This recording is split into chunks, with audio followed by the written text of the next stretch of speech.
Phil Kalli, fantastic to see you. You are the owner of Phil Refill. And the obvious first question is that a pun on your name? Yes, it is. Yeah, nominative determinism is like how I like to think of it. But yeah, it would be too good an opportunity not to use for a brand that's involved in refill. Phil, show us some of your products. I've got loads here. So yeah, we do. I mean, it's everything that you need for your home and some things that you probably don't, like rosewater hydrolat. We got a hair wash. We have a really nice bath soak. You can see the Made in Britain logo on the back there. We do a concentrated everything clean product, which basically you can mix up with water to make your own all-purpose cleaner, kitchen cleaner, and floor cleaner. We even do a vinyl record cleaner in that's refillable, available through independent record stores. Fabric conditioner. We do laundry. We do hand wash. Everything you need that is normally in single-use plastic. Tell us about your passion for what you do, because I get the sense that this is coming from the heart. Yeah, absolutely. Yeah, so I mean, it's a family business. My dad started it out, and we've been making things for a long time. And I guess I became aware pretty soon after I joined that we were part of the problem. There was a lot of plastic being generated and not coming back to the factory. So the whole principle was reclaiming the goods, the packaging that we were sending out, and finding a way to bring it back and refill it. And it's taken a lot of work to make that happen and to make the packaging something that people want to keep, so that it's cool, looks good at home, and they want to reuse it over and over. Tell us who you supply to.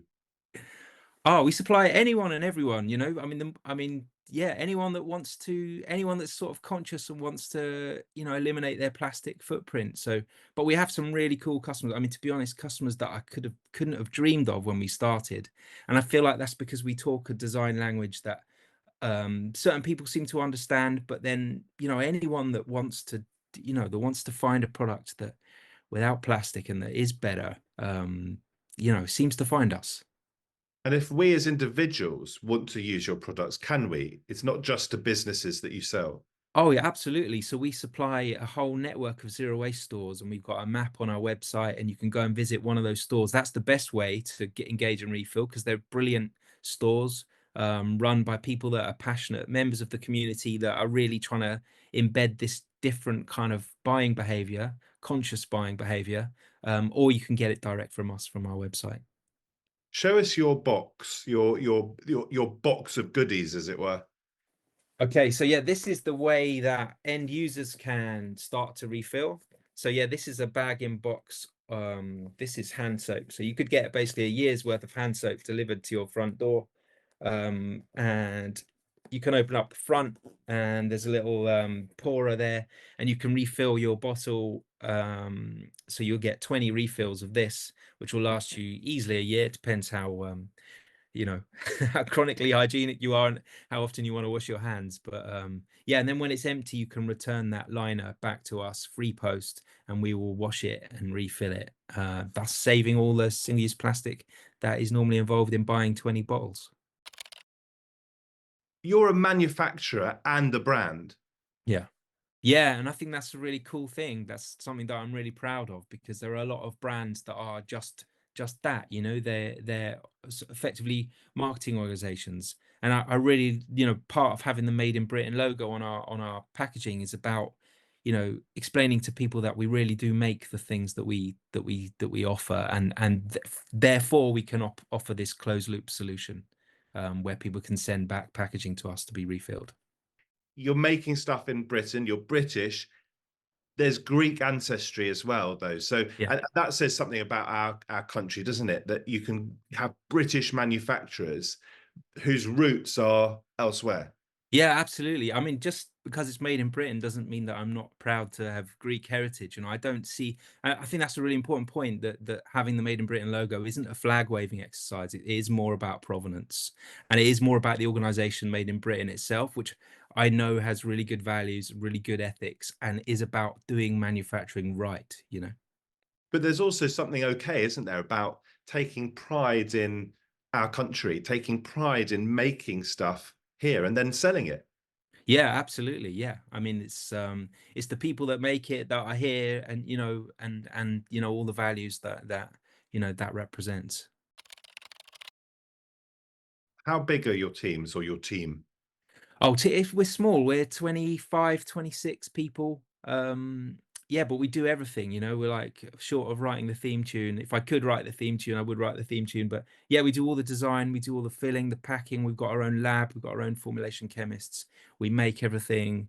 Yeah, I mean, it's exhausting, but that's the nice thing. We have control over the quality of the goods. Everything that we do, we're responsible for it. So yeah, it's good. Is it harder or easier or neither to be making your product here? I mean, I think it's well, it's definitely in the context of our model, it's essential because we're about performing a closed loop. So we have to be making it. We have to be demonstrating that, you know, we've got control of the hub where the products are being produced, and we can take back the packaging. We wash all the packaging on site, you know, all the bulk packaging.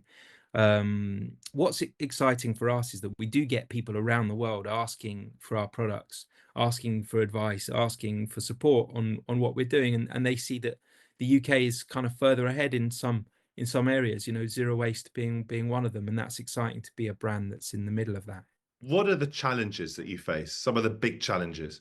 I mean, consumer behavior, it's so ingrained, you know, the sort of single use system, you know, the way of shopping is all pervasive, you know, it's been drilled into all of us from year dot, the Amazonification of everything, that people want everything the next day, immediately, you know, seen it, want it.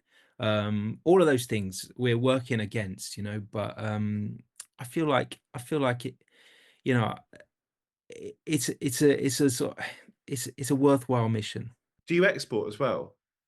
We have a really sort of strict export policy because we don't believe in shipping goods overseas because of the carbon footprint. So we're working on ways to support people overseas by maybe helping them to set up in manufacture or, you know, do other things. We do have a partner in Iceland for Phil that is really interesting. So, you know, they don't have the same indigenous manufacture, so we can offer closed loop supply in Iceland of our products.